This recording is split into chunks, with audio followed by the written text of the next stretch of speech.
All right, so boom. Today we got to talk about two things that are about to change the whole game. AI, which is coming for a whole lot of jobs, and this thing called universal basic income. That's the idea of getting a check every month, no questions asked. We're going to break down what all this really means for us, for real.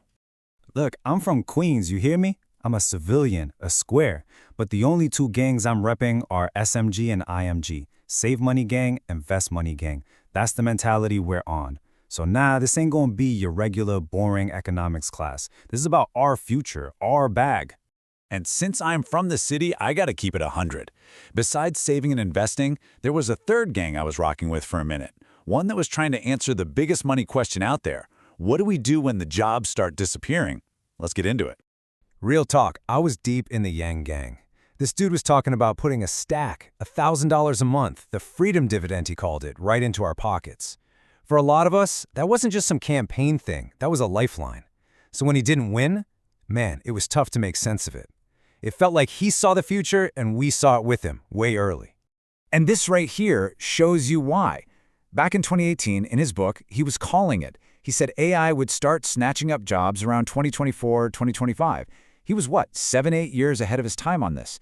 And now, look around. We're living in it right now. So let's talk about that future he predicted.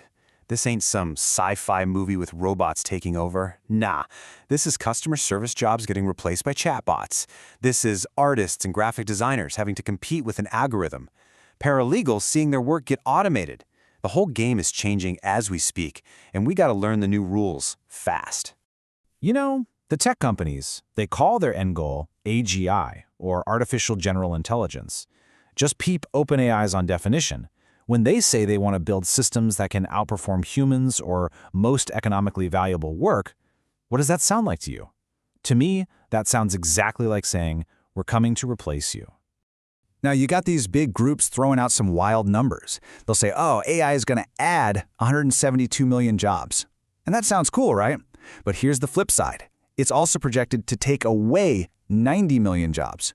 So yeah, on paper it looks like a win, but that's a massive shuffle. That's going to mess up millions of people's lives.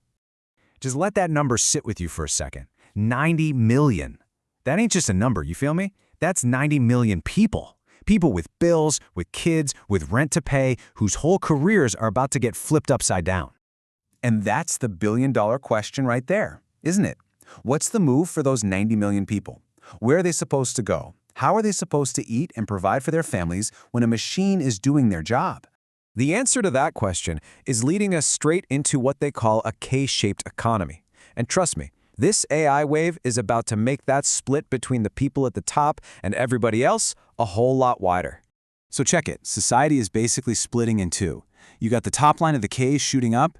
That's the people with AI skills, the entrepreneurs building million-dollar businesses from their crib.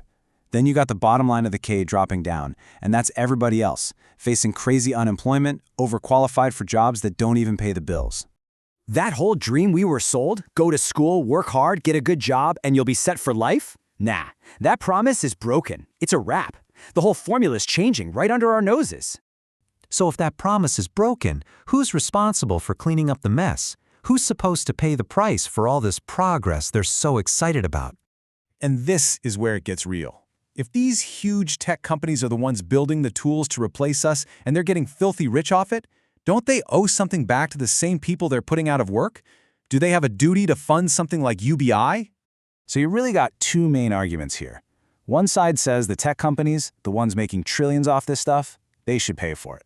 The other side says, no, that's the government's job to provide a safety net like they always have. But for real, can the old government playbook even handle a problem this new and this huge? Look, this is bigger than just jobs now. We're talking about a challenge to the entire economic system we live in. We are at a serious crossroads. The easy answer you always hear is upskilling.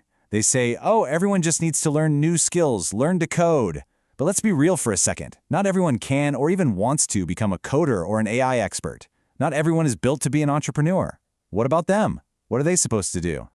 And that leads to the biggest question of all. How does this whole capitalist system even keep working if a huge chunk of us don't have jobs anymore? I mean, if people can't earn money, they can't spend money. The whole engine could just stop. So I'm gonna leave you with this to think about. Are we heading towards a future that's some kind of new mix of capitalism and socialism? AI is forcing us to have this conversation, whether the people in charge are ready or not. The question isn't if this future is coming. The question is, what are we going to do when it gets here?